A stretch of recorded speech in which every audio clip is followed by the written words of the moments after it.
Self-described white supremacist Daniel Rowe was just so angry when he saw a black man and a white woman kissing in Olympia, Washington, that he stabbed the interracial couple. The 32-year-old Rowe walked up to the couple and without warning yelled a racial slur and lunged with his knife, according to police. The blade grazed the woman and went into the man's hip, according to a statement from the Olympia police.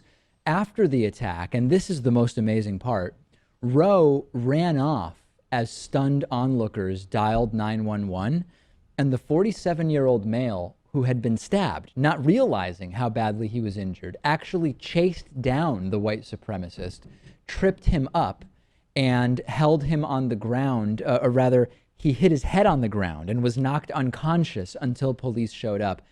It's number one, aside from the hate crime nature and just horrific nature of thinking that there's something wrong with people of different races being in a relationship, it's incredible that after being stabbed, you actually chase down the stabber, trip him, and then the guy's knocked unconscious and just it lays there until police show up.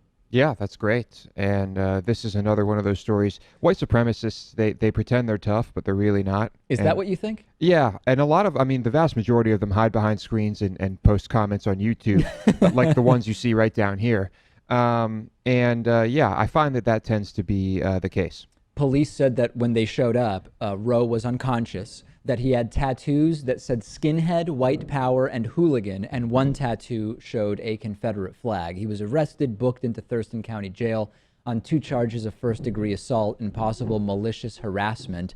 And I like how police say, this has all of the hallmarks of a hate crime. What gave it away? The racial slur precipitated by a stabbing by a guy with all sorts of white supremacist tattoos on his body? How do you get to a place in your life, Jason, where you see a couple kissing and think their skin is a different color, so I should stab them? I think it's many, many false layers of logic piled on top of a very simple animalistic brain. To me, that's all it could be, really. But parenting has to be somewhat responsible, right? I mean, the reason I say that is, if at no point in your childhood do you start getting these ideas from parents, it would be harder to just be completely invaded with these ideas in the so-called outside world. Although it can happen. I guess there's a lot of weird YouTube videos around people can be radicalized by, but there's nothing natural about this type of racism. It has to be learned from somewhere, doesn't it? Well, I mean, I come from a very racist South Boston Irish kind of background, and maybe sometimes the apple falls from the tree, another apple, but sometimes it's an orange, and sometimes you go the opposite of what you've been taught because you actually know it's wrong. Yeah, I mean, there's probably something to that. We do know some people, and we've interviewed former, actually, like for example, Scott Shepard, former KKK guy, Yep. who actually had sort of an awakening because he was completely surrounded by that type of thing. Absolutely crazy. It makes absolutely no sense to me that anyone would see 2 people kissing and say, I need to get involved, even though the situation affects me in absolutely no way.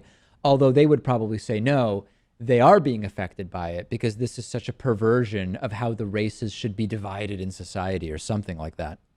That's, their logic. Maybe they think they're protecting white people or who knows? I'm guessing that the white woman is a race traitor of some kind. Yeah. If you were to ask this guy, I'm sure that she deserved to be stabbed as well.